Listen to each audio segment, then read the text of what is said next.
Great. I think everyone who needs to be here is here, and we are ready to get going. Distinguished dignitaries, members of staff, faculty advisors, observers, and delegates. It is my privilege to welcome you to the Global Model WHO Online Conference 2023, organized by the World Federation of United Nations Associations in partnership with the World Health Organization. My name is Mohammed Iqbal Omar, or Mo, and it is my honor to serve you as the Director General for the first ever Global Model WHO Conference. Before we move forward into the opening ceremony and hear from our wonderful speakers, I would be remiss to not thank a few people without whom none of us would be here today. For the last 5 months, I've had the opportunity to work with a team full of young leaders and change makers from across the world in putting this conference together. The conference secretariat team has put countless hours into not only preparing all the resources and materials necessary to build a conference of this magnitude, but also to learn what a breakout room is and why we need so many of them. They work through geographical boundaries, personal commitments, and time zones, and their efforts have culminated in all of us being here and the conference's very existence. And I'm truly humbled by and grateful for all of their efforts and dedication. Within this incredible team stand a special group who have spent the last few months of their life checking and double checking and triple checking every single minute detail. And I've worked continuously to ensure that the experience of this conference is one you will carry forward for the rest of your lives. Jade, Gabriel, Noah, Giovanni, Alejandro, and Candace, the conference senior secretariat team, have truly left me awe-inspired and have made my job a lot easier with their efforts. I've also had the privilege of continuing to work with the World Federation of United Nations Association, an organization whose support and commitment towards the values and goals of the United Nations is truly amazing. Their continuous work in amplifying the voices of young people, such as all of us present here today, has left the world a better place. The precision and level of detail that goes into creating the world's most accurate simulations of the United Nations is unimaginable. However, they put that effort in every day to create such conferences and change the lives of students across the world. William Yotiv and Finn Carlson from WFUNA have personally impacted the lives of multitudes of young people across the world, myself included. I just hope they remember that whenever one of us makes an impact on the world, it stems from the life-changing work that they have carried out. Last, but certainly not least, I've had the unique pleasure of working with the team from the World Health Organization, who have supported and guided us through the difficult task of putting together this conference. Doreen from the team has been an absolute champion and has worked with every single member of our staff to make this conference possible. Friends, we live in turbulent times with an increasing number of issues around global health, the environment, social justice, and economic stability. In these times, the World Health Organization, WFUNA, and this secretariat team have understood the need to amplify the voices of young people around the world and have designed this conference to do just that.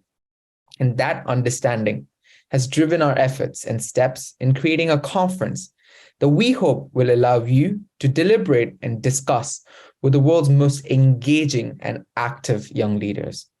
We also hope that this conference will allow you to learn from and question some of the world's most leading experts about some of the issues plaguing the global health space today. We know that this conference will give you a chance to propose and further real and tangible solutions that will help the world be a better place someday. It is my hope that when you are at the conference discussing and negotiating and collaborating, you remember this conference doesn't just end here in the next few weeks. It is our responsibility to take all that we learn here and give back to the world. It is our duty to use all of our skills to make people's lives better and create a better world.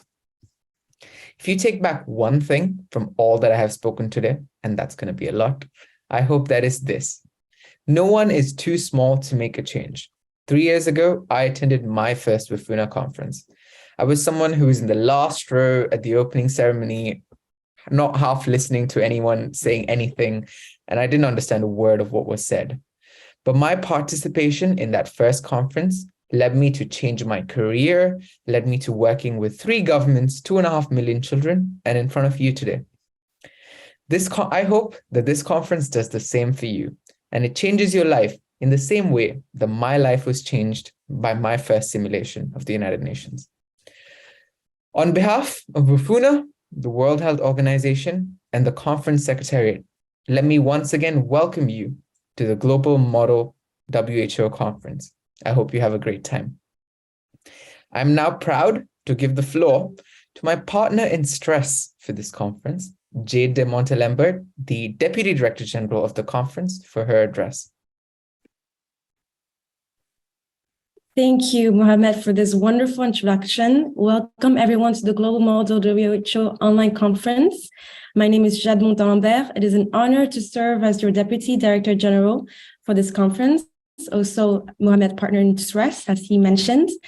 This conference is the first WFUNA conference in collaboration with WHO. I'm amazed and so proud of the Secretariat on all the behind-the-scene work, and I'm so excited to see the debates and side events that will start tomorrow.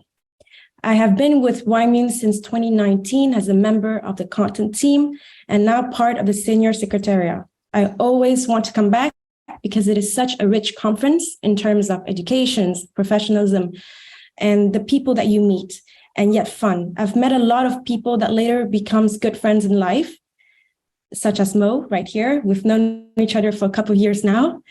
I learned a lot working with the WFUNA as well. WFUNA is not the typical MUN conference that's out there. I've been to many of them, so I can tell you that there is a very important difference. WFUNA is the most accurate and professional MUN. I want to start this conference to say thank you to the World Federation of United Nations, Finn and Bill, for their trust and guiding us through this hectic and intense preparation for this conference. To our team, Noah, Gabriel, Candice, Alejandro, Giovanni, and Mo. We managed to work on different time zones. Some has to connect at 11 p.m., some others at 3 in the morning. And I'm so proud of the work that we've done. And we do it all of that with a smile. And special thank you to WHO for this incredible collaboration.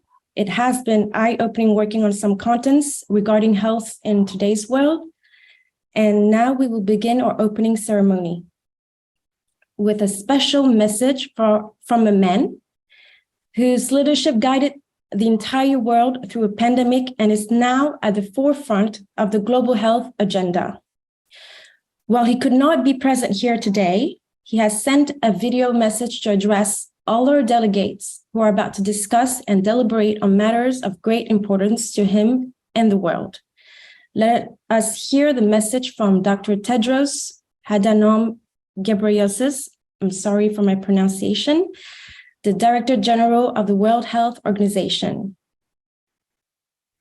Dear colleagues and friends, good morning, good afternoon, and good evening to all the delegates joining the Global Model WHO.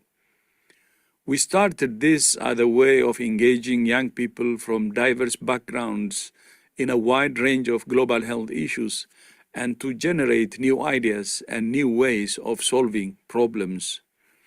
We also hope it will interest you in pursuing a career in global health and give you some of the tools and networks to move towards that goal. Through the Global Model WHO, you will improve your skills in teamwork, negotiating, cross-cultural understanding, and problem solving. We look forward to seeing the outcome of your negotiations over the coming week. WHO is committed to harnessing the ideas, the energy, and the leadership of young people through the WHO Youth Council, the Young Professionals Program, the Global Youth Mobilization, and this Global Model WHO. I thank Secretary General Bonian Gal-Mohammadi and his team at the World Federation of United Nations Associations for the Memorandum of Understanding we signed and for their hard work and dedication in jointly organizing this first conference with us. I also thank all of the students and the faculty advisors for their engagement in this event and your commitment to a healthier, safer, and fairer future for all. I thank you.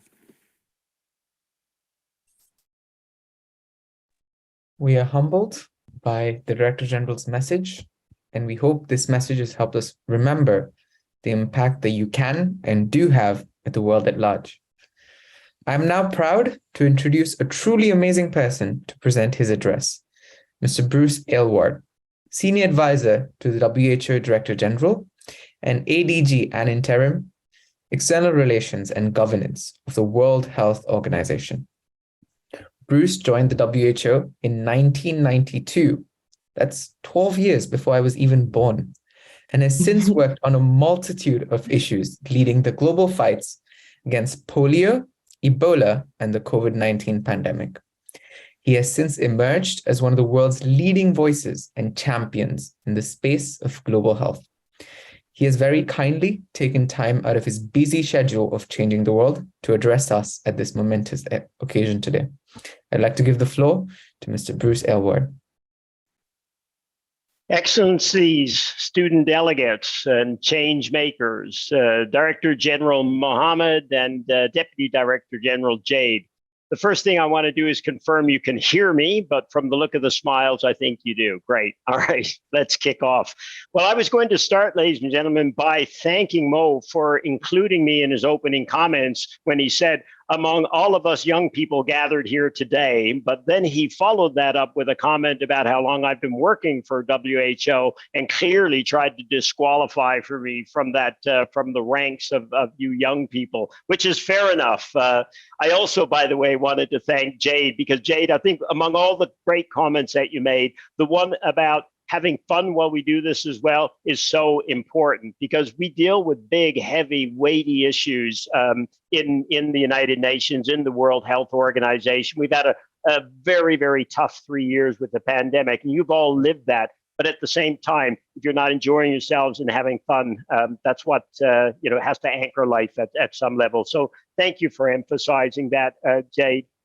Folks, I want to make a few comments maybe as we kick off the next 10 days. And first, I just want to thank you all for being part of history, because today is the first global model WHO. And in years in the future, when you're old and wrinkled like I am, you're going to be able to look back and say, wow, I was part of the first one, and tell people that, because this will only grow thanks to our great friends at WFUNA, Chen, to you and the team there, for helping make this happen. So you're going to be part of history. But the other thing I would highlight is this meeting is happening at a key point in history. Never forget the historical significance of the timing of this first meeting. We are coming off the back of a pandemic. Health systems are badly scarred. Health workers are badly scarred, psychologically as well as physically, many of them coming out of this. Economies are scarred. And not only do we have that to deal with, but we're going straight into a confluence of crises that you see around you today in the headlines, of course, and in the lives of many of you where you're living around the world. I want to take a moment, Mo, if I might, and Jay, just to express my condolences, because I do know we have delegates from Syria, or we had planned to, hopefully from Turkey, and just for the extraordinary tragedy that your people and your country are working through. I want to express our condolences of myself, our organization. I'm sure all of us here, we feel for you, we're with you. And what you didn't say in your opening comment, Mo, was the reason that Dr. Tedros couldn't do this live, which we was very keen to do, is because he right now is on the ground in Syria looking at that damage and how do we actually do more to help the people there. And that's the kind of leader he is, and the kind we need in times like this. Because the time we're in, folks, right now, it's not just that we're coming out of a pandemic, we're at a confluence of crises. We have the kind of crises you're seeing in Turkey and Syria playing out right now. Against the backdrop of war, extraordinary and galloping inflation in some areas. We have an energy crisis, we have food crisis, we have climate crises underpinning all of that. All of that, folks, comes together at one place, and that is people's health. Every one of those crises are bad for people's health. Without good health, you cannot survive these crises. You cannot recover from them very quickly and move forward. At the fundamental a need for good health, I think, self-evident in some of what we've gone through in these last few years. I think the other thing that you've seen as you think about it, because you're going to give 10 days of your life now to looking at this global model WHO. And it is so important, and think back, to frame that a little bit, what we saw over the last 3 years, right? We saw the fundamental importance of health to social cohesion, our own well-being, obviously, and to economic stability and growth. It was a health issue which ground the world to a halt and took so many lives with the COVID-19 crisis. So many of the issues that you're going to be looking at and have ability to shape the debate on over the next 10 days are issues that if we'd addressed them properly, we would have gone into this pandemic much stronger as a world. We would have come out of it much stronger as well. So the work you're doing and what you'll look at are really, really topical and key issues.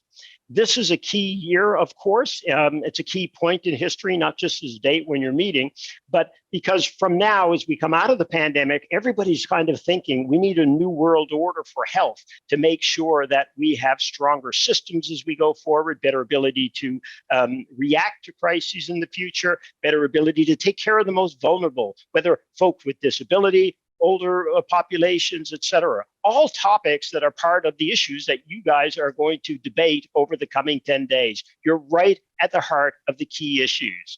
The other thing I wanted to highlight, DG Mo, to the group, because they may not all be aware, was part of the reason I'm looking so exhausted today is we've just finished our executive board of WHO, where we looked at every single one of the papers that you're going to look at and more beside. And in 3 months, we're going to have the World Health Assembly, where we're going to try and take what we looked at in the executive board. We'll also be interested in your ideas to say, how should we frame the debate when we meet again, 194 ministers of health from around the world in 3 months' time. So the timing that you're meeting is really, really key as well. And I wanted to make sure that, we're all aware, including us here at WHO, of just what a fantastic opportunity we have, not only for us to try and shape the direction as we go forward, but to have it influenced by younger people. I'm not going to call you young people now, Mo, that you've done that to me. Younger people, though, it is so important because it's your world, it's your future, and you need to be part of shaping that. That's why the Director General has made it such a priority to create fora like this, put our best people on it, people like Doreen, who you've been working with, so that you've got, we actually hear your voices. Now in the process, right, 10 days of your life is a lot of time, but look at what you're going to learn. You have an incredible opportunity to learn about consensus building, to learn about multilateralism, to learn about how to negotiate, to learn about, power and the challenges of how that plays out. You also the opportunity, as Dr. Tedros said, to build life skills, right? About communications, about negotiations, working across cultures.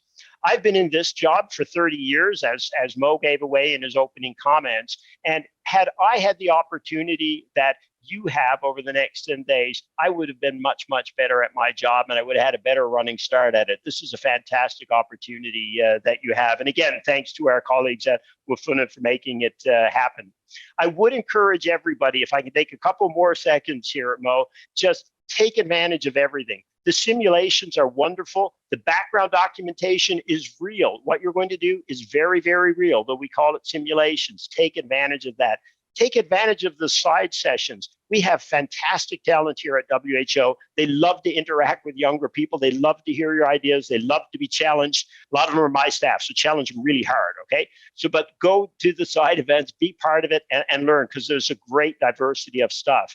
And then WFUNA has put in some great sessions about how to think about a career in the UN. Great opportunity you'll never get elsewhere as well. Take advantage. Most importantly, there's a few social sessions. Be sure you take part of those ones as well, because as Jade said, folks, it's really important. It's really serious. You have to enjoy yourselves along the way because life's too short otherwise.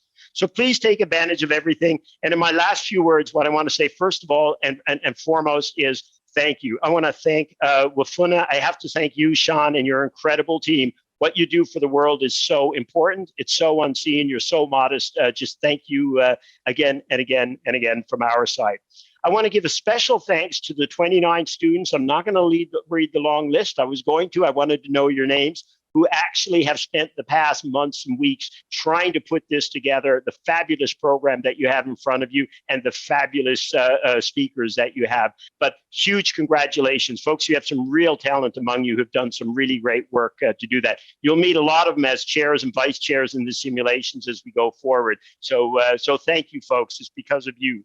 I want to thank also the 251 people who are going to be part of this, the students, the university students, the high school students, also the teachers and advisors who've agreed to be part of this and help as well. Everyone is so important. The last thing I want to do, and I'm never supposed to do this when I'm, WHO, but I want to thank my own staff. Doreen, who's been working with you and is buried somewhere on the gigantic screen in front of us, has just been a superstar. You've got the very best of WHO taking care of you and your interests, which is the very best of our futures, obviously.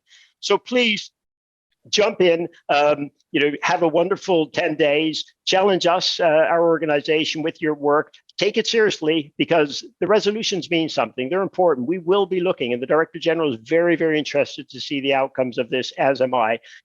Change the world, change your futures, because this is your opportunity. And I really hope, like Mo had said, that some of you are going to change your own personal futures and come join us at the World Health Organization and do great things to make it a better world for not just you, but also the generations that'll follow you. So with that, back to you, Director General Mohammed and DDG Jade, and thank you so much for the work that you both are doing and will do over the coming 10 days. Thank you so much, Bruce. I thank the ADG for his wonderful comments and for actually taking the time out to address the delegates. I think he is one honorary young person as a title from all of us.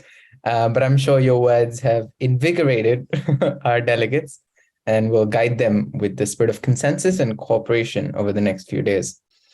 We will now hear from another champion of youth participation and involvement in the global movements for peace and global health, Dr. Chen. Dr. Chen is the president at WFUNA and has been an educator for over 40 years.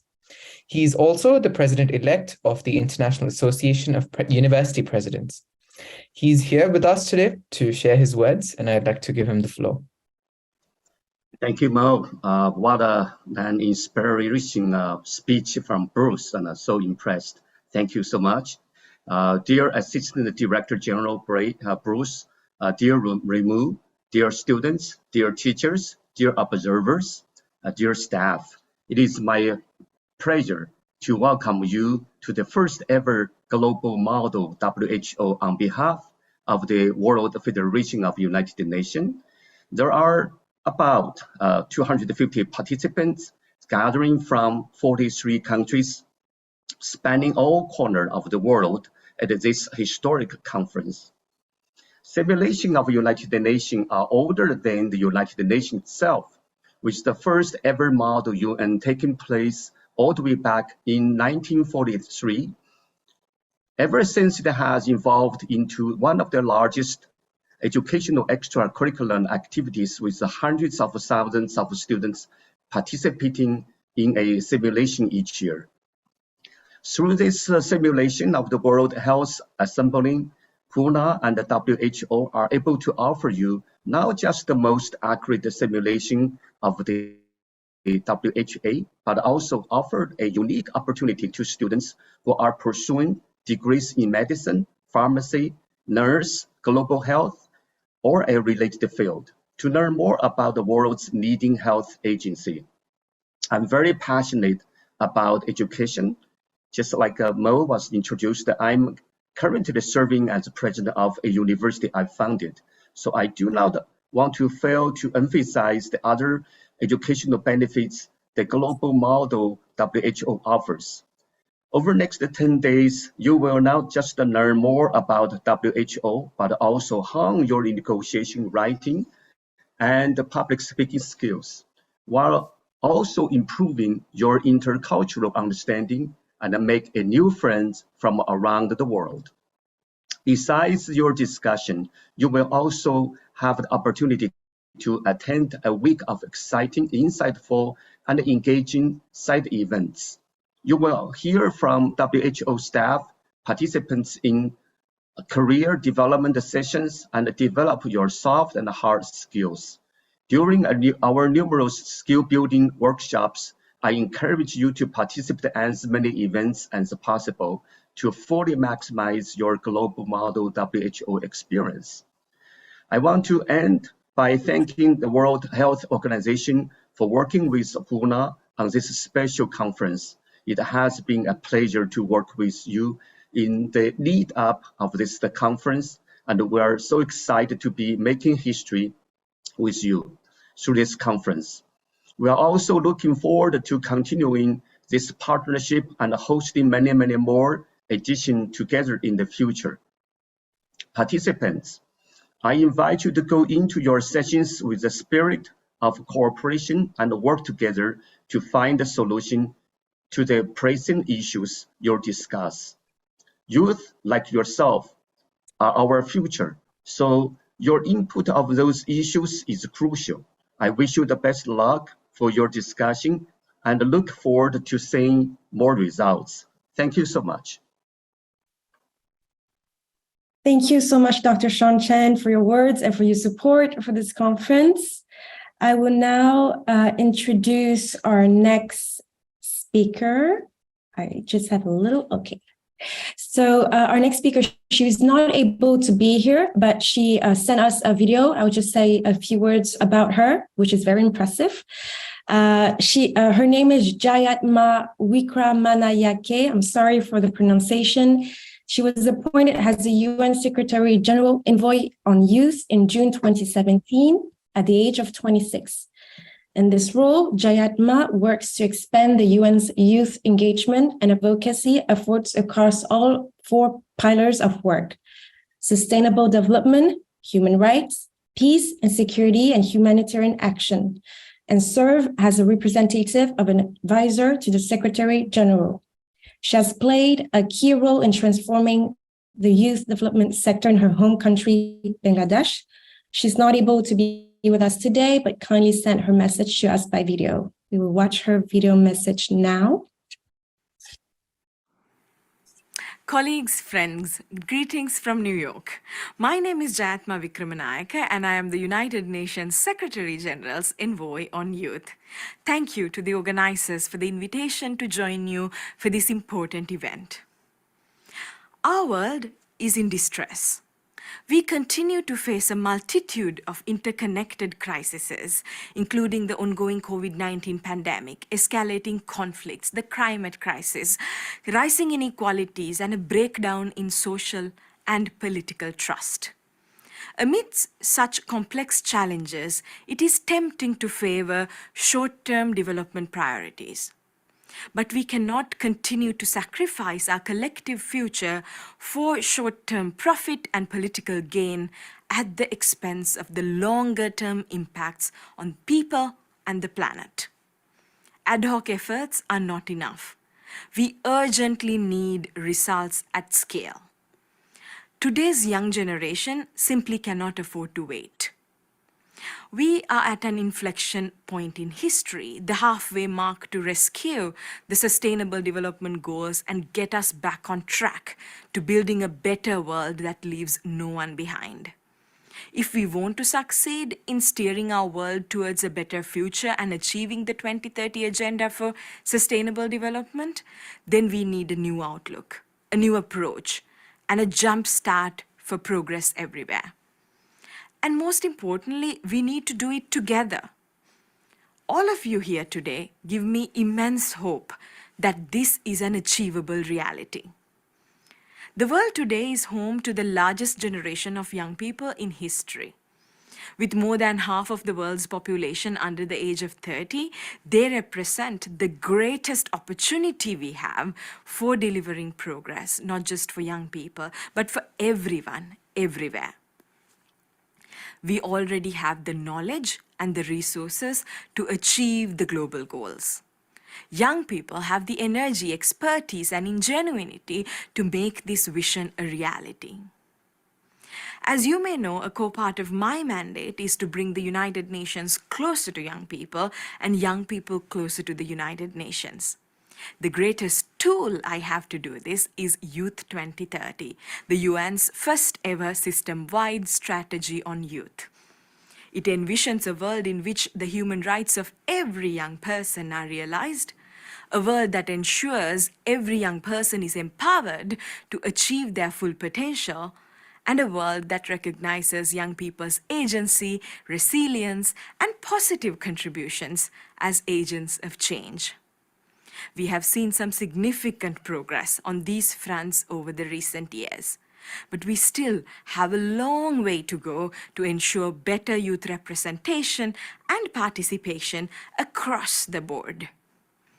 We need to put an increasing emphasis on elevating the voices of those young people who are often left furthest behind, including young women and girls, young persons with disabilities, indigenous young people, and young refugees and migrants, among others. As much as ever before, recent years have shown us that even in the most difficult circumstances, young people are always stepping up to the challenge. We have seen it firsthand in my work in conflict-affected areas, in humanitarian settings, and in the most at-risk communities around the world, where young people are taking leadership in finding solutions and advocating for positive transformational change. In recognition of this reality, the UN Secretary General's Our Common Agenda presents concrete proposals across a wide range of areas, including how we can combat misinformation, to how we can better foster global solidarity, to how we can accelerate meaningful action against climate change. And at the core of all these efforts, the agenda calls for a deepening of solidarity with the world's young people. The world is increasingly recognizing the invaluable contributions young people are making to creating a better world for all of us. So what are we waiting for? It is time for decision makers everywhere to urgently make greater investments in youth, from improving quality education and universal healthcare to boosting skills development and creating green and decent jobs in support of a just transition. And for young people around the world, we are counting on you to continue actively engaging in these issues and holding your governments accountable. I look forward to continuing to work hand in hand with all of you to ensure that the UN is ready and able to deliver together with and for young people everywhere. Achieving the Sustainable Development Goals by 2030 most certainly depends on it. Thank you.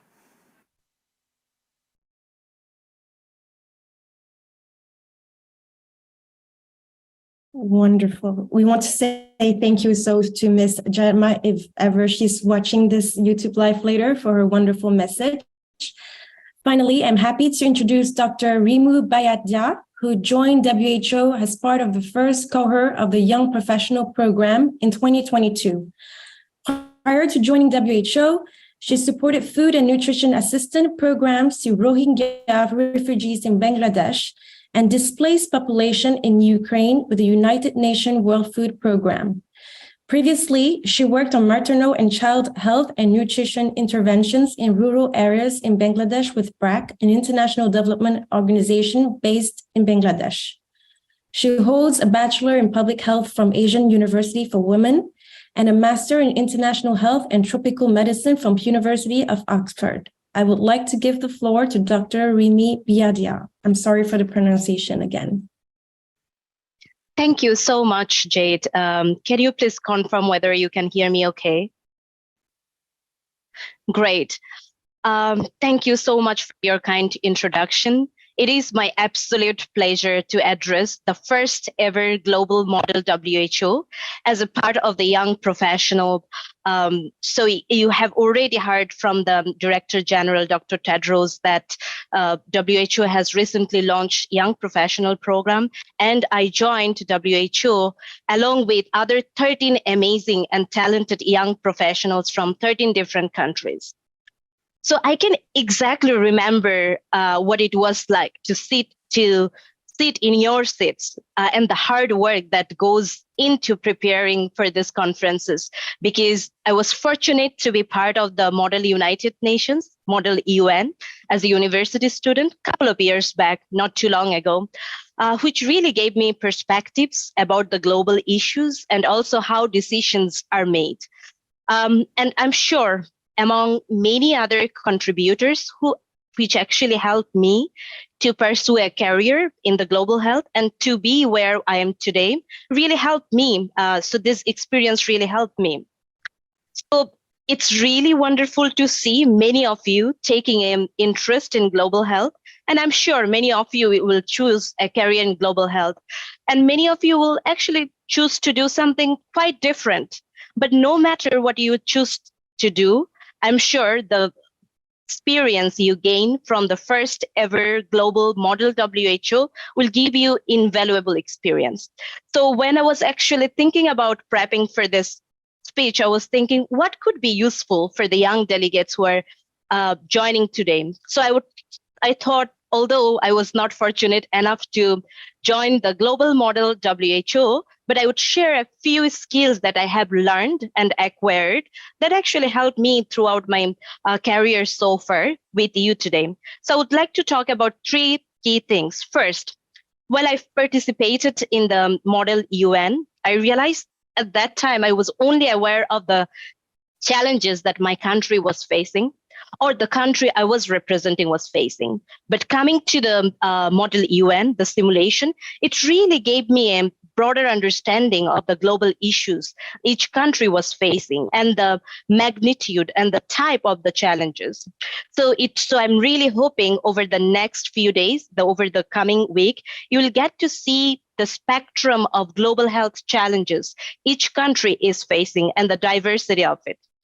Second, while I learned about different problems, different issues that different countries were facing, I also noted during my MUN experience that some of the challenges are quite similar. But then when you look into it, deep dive, you see that they're contextually or culturally a bit different. So that means although the problems may appear similar on the surface, but you need that level of understanding. You need cross-cultural understanding, contextual thinking. So meaning one size might not fit all. So that gives you a cross-cultural understanding. I'm sure you will be exposed to ideas and opportunities in the next few days, which will actually give you the confidence to analyze situation and to think more contextually. Third, I remember the Model UN experience has taught me how to work with others, because you need to work with really a group to achieve the desired outcomes. And I find that extremely useful as I navigate through my professional career. And I'm sure as the young delegates, when you enter into the professional world, you will find that skill very useful. So as I sum up, I would just like to say, as you know, more than half of the world's population are youth below 35. And this is exactly why we need to address challenges and formulating solutions with engagement, with not just engagement, with the active engagement with the youth, because these challenges will actually affect the youth most. So because whatever decision you make today with the global model WHO will affect you or the world in the years to come. One message I would like you to take from my speech today: all of us experience challenges every day, and we see numerous challenges, whether it's global health challenges, other challenges every day, and how it affects us. But for many of us, we don't have the opportunity to raise our voice, nor do we have the seat at the table to make a change. But you today, as young delegates of the first ever global WHO, model WHO, you have a seat, you have a voice. So, and you can really raise your voice to make the changes you would like to see in the world. And I would say you are the privileged ones who got the seat today. And so bring that health challenges you see in your country, in your community, or the country you are representing to the table, and never underestimate the power of youth that all of us can do to make a difference to the world. So let's work for the solution for a healthier and happier world together. And I would like to wish you a rewarding model WHO. Thank you very much. Thank you. I think all the delegates have probably taken these words to heart. And as we move forward, we will keep your words in mind when we approach our consensus-based processes. We have now heard from all the speakers for the opening ceremony, and I thank all of our speakers for giving us their time and for their amazing words. I hope their words have inspired you to work in the spirit of consensus and make a difference. With all that being said, by the powers vested in me by the World Health Organization, the World Federation of the United Nations Association, and the entire Secretariat team, I now declare the Global Model WHO Online Conference 2023 open. It's the applause moment that the social media team has probably captured at this point. Following the opening ceremony, we will be moving into some of our a part of our simulation, which is going to be the opening plenary. We have our president for the opening plenary who will be leading us through this. And following the opening plenary, we'll have a few announcements, and we will be good to let you all go back to whatever it is you need to do. Just give us a second to transition out, and I will get back.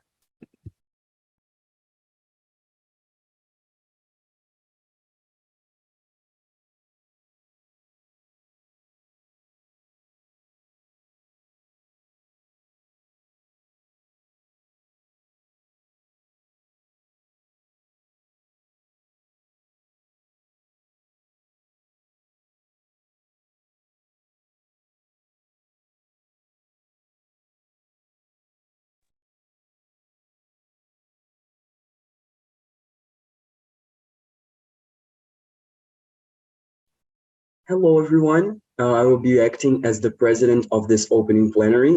So now I'd like to declare that this assembly is called to order.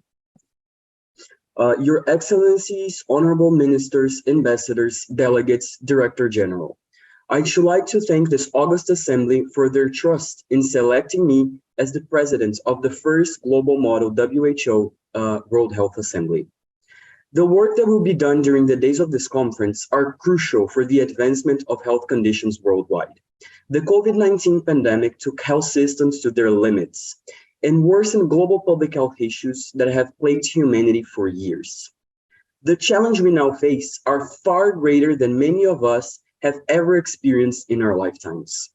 The climate catastrophe, long-lasting epidemics, the use and distribution of inadequate medical products, and the remissness or inability to include refugees, migrants, and persons with disabilities within health systems are urgent issues that the international community must address. To this end, the WHO has proposed ambitious goals to improve health conditions all around the globe. The triple billion targets, for example, aim to widen access to health coverage to 1 billion people worldwide. With this, the WHO hopes to further protect vulnerable peoples, improve lives, and strengthen health systems. However, though ambitious, goals like this are only attainable through dialogue, cooperation, and willingness from countries and the international community as a whole. Throughout the conference, delegates should keep this in mind. The WHO, and by extension the WHA, can cause profound positive impacts in our world. And it is up to the delegations present here today to guide those actions and rise to the issues that humanity faces today. Remembering the WHO's core values, compassion, integrity, professional excellence, dialogue, fairness, and trustworthiness, as well as the spirit of consensus, I am certain that delegates will be able to write forward-thinking, insightful, and robust resolutions that will guide the organization's work and inspire the international community for years to come. I wish you all productive debates and fruitful negotiations in the days to come. The challenges are already here, and it is up to us to resolve them. Now, moving on, the next item on the provisional agenda to be considered is item 1.2, adoption of the agenda and allocation of items to the main committees, which was examined by the General Committee. The General Committee examined the provisional agenda for the first Global Model WHO World Health Assembly, entitled Document A1/1, as prepared by the Executive Board and sent to all member states. May I therefore assume that the Assembly agrees to adopt the provisional agenda as contained in document A1/1? It is so decided. Now we will move on to our program of work. So the program of work for this plenary will be as follows. The first plenary will run from 2:30 to 3 p.m. CET, 12:30 p.m. to 3:30 p.m. CET, and will include a statement by the Director General.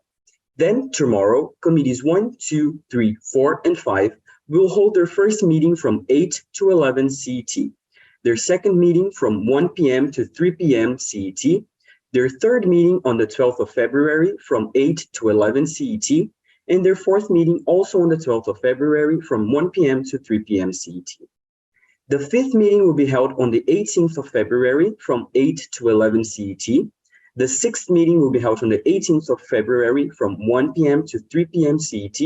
And the seventh and final meeting of these committees will take place on Sunday, 19th of February from 8 to 11 CET.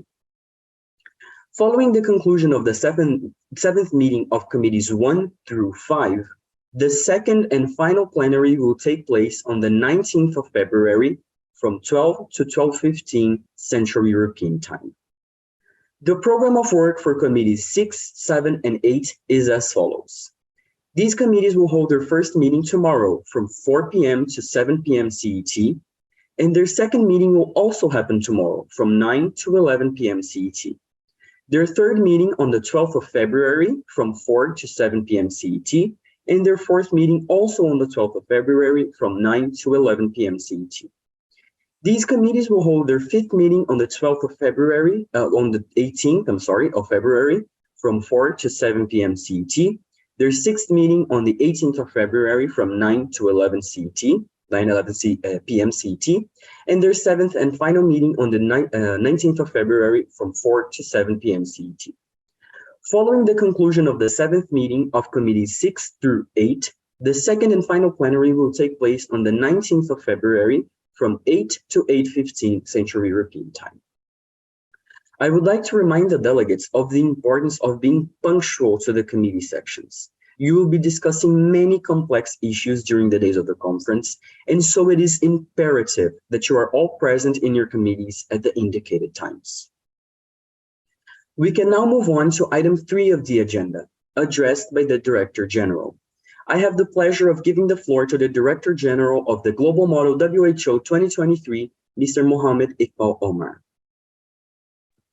Thank you, President of the World Health Assembly. In this session of the World Health Assembly, the agenda items reflect some of the world's greatest challenges that pose intergenerational threats and require immediate action. These agenda items will require strong, decisive, and motivated solutions. To say it at the least, we have a very important task ahead of us.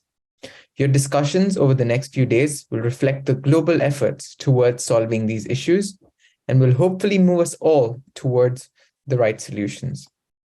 The Secretariat team has worked tirelessly to support you in your discussions, but this is where we have to transcend our efforts as individuals and come together collectively to further the global health agenda. I wish you the best of luck in your deliberations over the next few days and look forward to all that we are going to accomplish for ourselves and for the world at large. Thank you, President. I thank the Director General for his remarks. Now, this concludes our first plenary meeting. I'd like to declare this meeting now adjourned. Thank you, everyone, for attending the opening ceremony and plenary of the conference, for being on time, and for your continued support. Thank you again to all the dignitaries and speakers as well. Before we wrap up, I do have a few announcements that I would like to emphasize. The first is for all delegates. The information is that side event-based information. So those are going to be events that are happening over the week from Monday to Friday that have been organized by both the WHO and WFUNA that include real-life speakers and experts from the World Health Organization and WFUNA on many agenda items. This information will be emailed out to you today. All delegates are strongly encouraged to attend as many side events as possible. Do try and register by Sunday. We do have Jade on the call, and she has dubbed herself the side event police. So she will be on all side events, and I wouldn't want to be on her bad side. So do attend all side events and interact with as many speakers as you can. They're here for that purpose. The second announcement is a reminder that for time zone 1, simulations start tomorrow morning at 8 a.m. CET, that is Central European Time. And for time zone 2, simulations start at 4 p.m. CET, again, Central European Time. When I say they start at 8 a.m. CET, I mean they start at 8 a.m. CET. So please be in your rooms on time. Earlier than time is on time. So be in their rooms at least 5 minutes before your sessions. And attend all your sessions. Attendance at all simulation sessions is mandatory. Finally, on a more fun note, as you attend the conference and share the amazing work that you're doing over social media or any other forms of communication, use the hashtag Global Model WHO tag, and our communications team will share your posts around and use you in our conference videos. Finally, I once again want to thank you all for attending. You're going to have a great next few days and have a nice time. Have fun, as Jade has mentioned. Thank you and have a nice day.